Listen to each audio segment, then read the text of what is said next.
now. General Huda, your thoughts as we now report this breaking story. 2 soldiers and their commanding officer have died. We're also getting indications that there's been no firing. What would that indicate to you?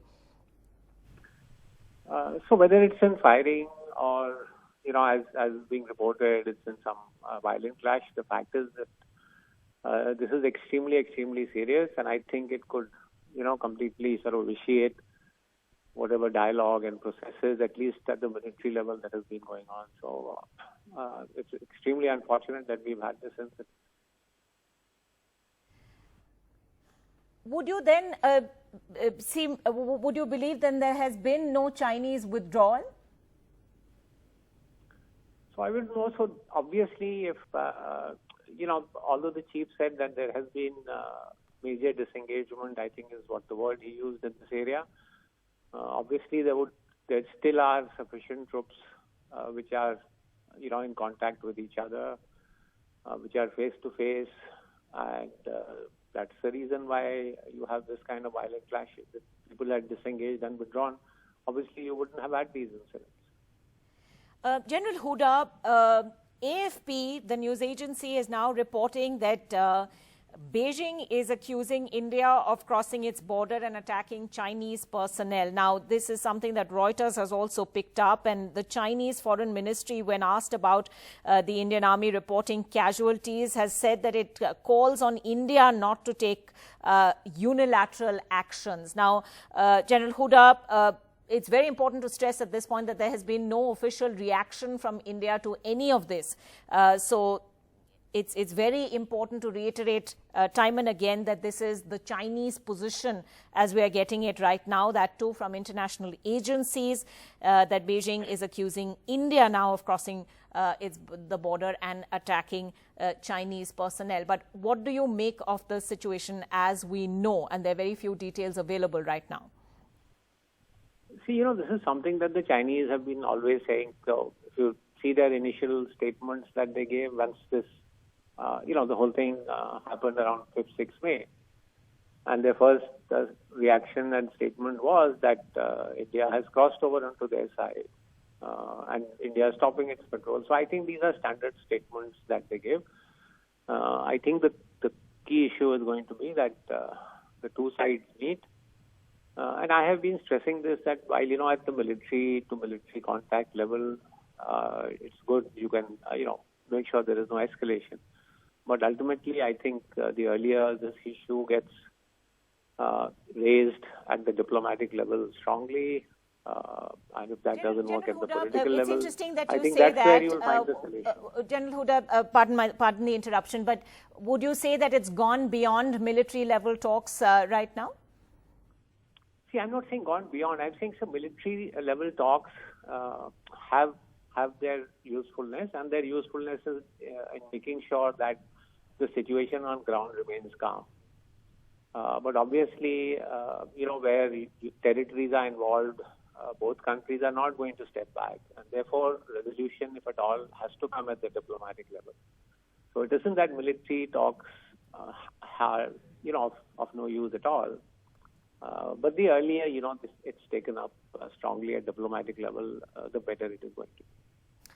Now, General Huda, just to rewind to the last few weeks, Indian and Chinese soldiers locked in this standoff at Pangong So, Galwan Valley, Demchok, Daulat Beg Oldi as well in eastern Ladakh. And reports of a significant number of Chinese army personnel even transgressing into the Indian side of the line of actual control, which is the de facto border. Is it too early to surmise that, perhaps there is, in fact, China is actually sort of building a new line of actual control? So I think it's too early to say that. Yes, they have transgressed in some areas, but to say that, this is going to make a new permanent LAC in the area, I think it's too early to say that. But having said that, listen, the situation is serious. It's more serious than we've seen in past standoffs. And I think our attempts to underplay it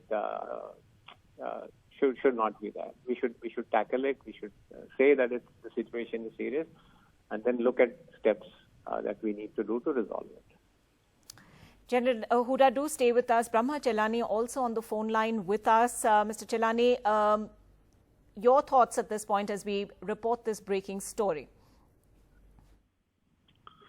Well, what has happened now is a major escalation, because the first escalation happened in April, May, when the Chinese stealthily encroached into Ladakh at multiple points and occupied vantage locations, including at the Galwan Valley. They occupied the heights there.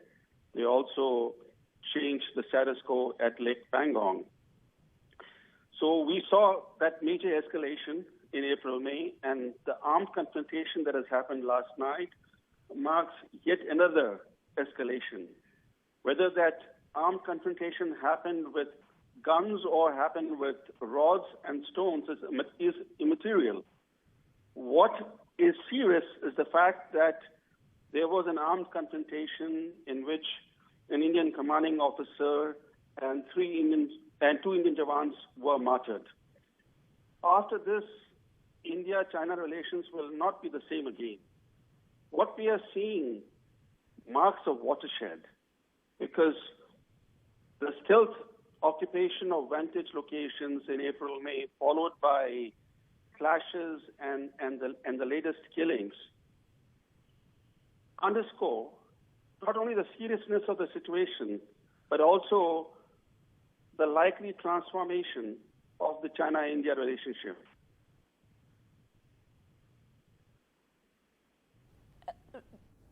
General Hooda is also continues to be with us. General Hooda, we are now seeing the news agency ANI reporting that Defence Minister Rajnath Singh has held a meeting with the Chief of Defence Staff, the 3 service chiefs and the External Affairs Minister, Dr. Jaishankar, on recent developments in eastern Ladakh. This would really bear up the point you were making about how now this needs to be a diplomatic engagement as much as it is just military talks at this point. General Hooda? Yeah, that's true. Because, when things happen on ground like this, and I agree with Mr. Chelani, this is a watershed moment. We haven't had casualties in PLA, Indian Army face-off since 1975. So obviously the situation is serious, and while we do talk about de-escalation and disengagement, the fact is that troops on ground are still in close proximity to each other, and violence is going on. So I think it's extremely serious and needs to be tackled. Now, I don't want to jump in and say the government should do this or the army should do that. That's a strategy that they need to decide. But I just still again want to stress that, trying to underplay this and say that everything is going to become okay, I don't think that's going to happen.